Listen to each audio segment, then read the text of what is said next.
Hello friends. Hindi कहानियाँ with सरिता में आपका स्वागत है। कैसे हैं आप सब? मैं आपके लिए फिर से एक नई कहानी लेकर आई हूँ तेनालीरामा की कहानी में से। लेकिन थोड़ा सा मैं बता देती हूँ तेनालीरामा थे कौन, उनके बारे में थोड़ा सा मैं आपको डिटेल में बता देती हूँ। वैसे तेनालीरामा एक कवि थे।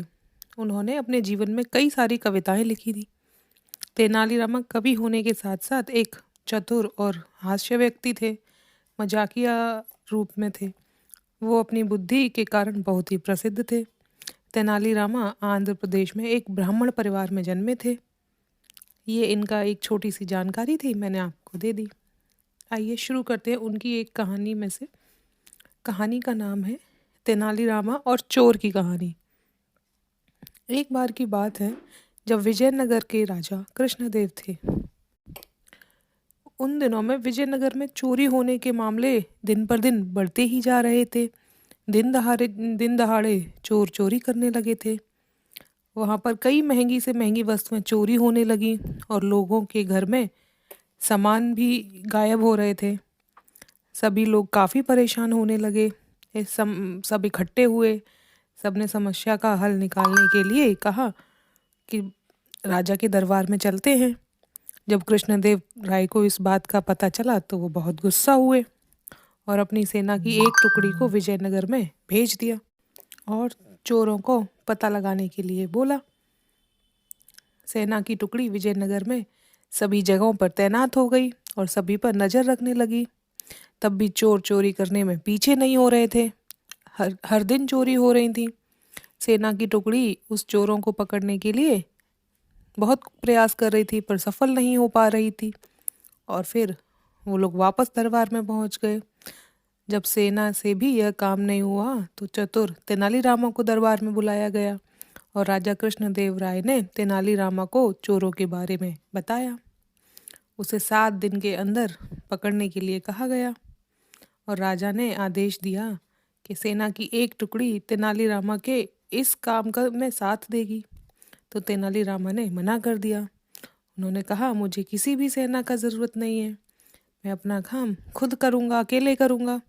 यह सुनकर वहाँ के लोग तेनालीरामा पर हंसने लगे और कहने लगे कि ये काम तो राज्य की सेना भी नहीं कर पाई और ये अकेला कैसे कर लेगा। तेनालीरामा ने इन सबको अनदेखा कर दिया और इस काम में लग गए। उसके अगले दिन राज्य में एक बात चली कि सेठ धनदेव को एक मंत्र मिला है जिससे कोई भी चोरी होगी ही नहीं। रात में घर की तिजोरी भी खोल के सोएंगे तो चोर चोरी ही नहीं कर पाएंगे।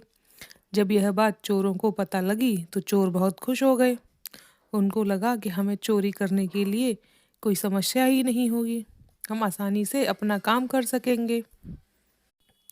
हमें खुली तिजोरी मिल रही है और हमें क्या चाहिए।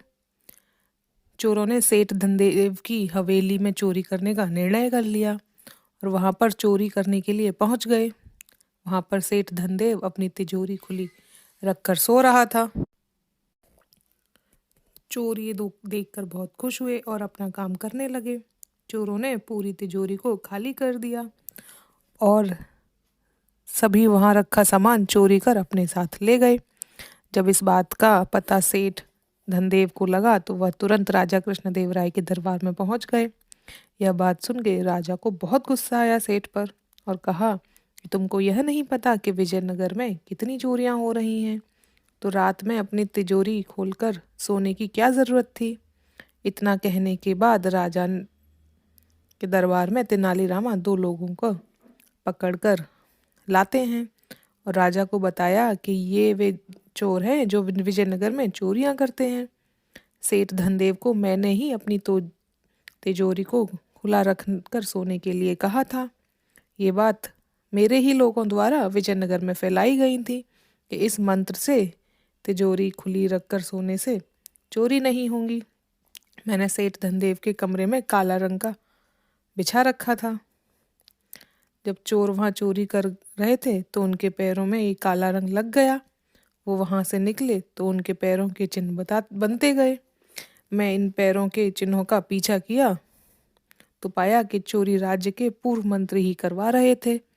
फिर चोरों और पूर्व मंत्रियों को पकड़ लिया गया। तेनालीरामा की इस चतुराई से राजा बहुत खुश हुए। तेनालीरामा को धन्यवाद दिया और इनाम भी दिया।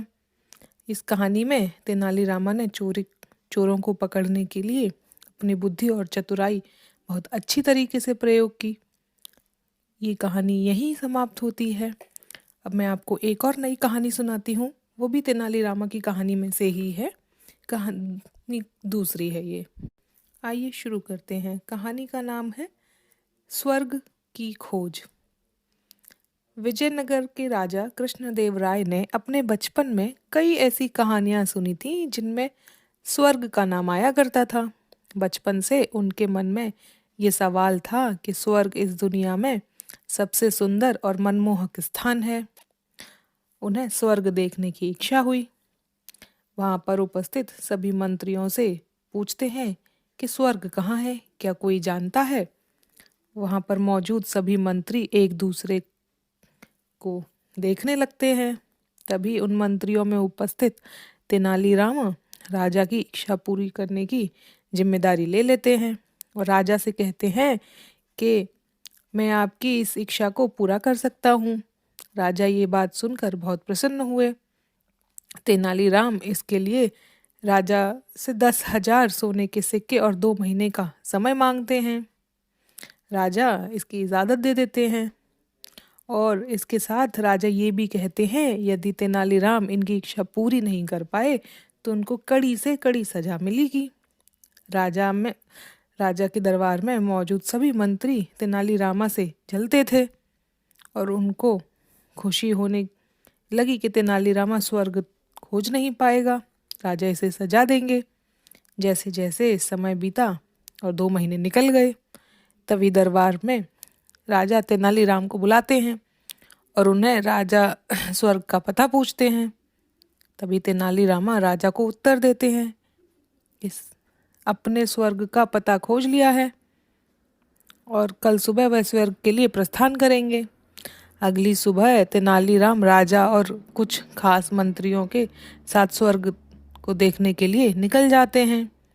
तेनालीराम सभी के सुंदर स्थान पर ले जाते हैं सभी को, जहाँ पर शुद्ध वातावरण, बहुत सारी हरियाली, चहचहाते पक्षी, बहुत सारे पेड़ पौधे और शुद्ध व स्वच्छ हवा।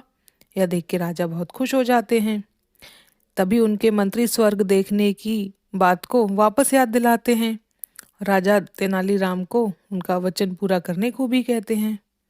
फिर तेनालीराम जवाब देते हैं कि हमारी पृथ्वी पर इतने सुंदर पेड़ पौधे, पक्षी, फूल, फल, हरियाली, शुद्ध वातावरण, इतना अच्छा सौंदर्य है, फिर भी आपने स्वर्ग देखने की कामना क्यों कर रहे हैं, जबकि स्वर्ग के जैसी कोई जगह ही नहीं है या नहीं, इसका भी कोई प्रमाण भी नहीं है भी कि नहीं है। राजा कृष्णदेव को तेनालीराम की बात अच्छे से समझ आ जाती है और वो खुश हो जाते हैं। तभी वहाँ के मंत्री जो तेनालीराम से जलते थे वो राजा को 10,000 सिक्कों की याद दिलाते हैं। राजा कृष्णदेव तेनाली से उनके बारे में पूछते हैं तो तेनालीराम कहते हैं कि उनको तो खर्च कर दिया, उन 10,000 सिक्कों से मैंने यहाँ पर बहुत सारे पौधे और बीज खरीदे हैं जिससे हम अपने विजयनगर में सभी को शुद्ध वातावरण, पेड़ पौधे, इन सब का आनंद दिला सकें और इस सुंदर जगह के समान हम अपने विजयनगर को भी सुंदर बना सकें। तेनालीराम की बात सुन के राजा बहुत खुश होते हैं और तेनालीराम को और बहुत सारे इनाम दे देते हैं। वहाँ पर मौजूद सभी मंत्री तेनालीराम की चतुराई से और जलने लगते हैं। ये थी बस मेरी कहानी। अगर आपको मेरी कहानी अच्छी लगी तो प्लीज़ सब्सक्राइब कीजिए, कमेंट कीजिए और शेयर कीजिए। Thank you.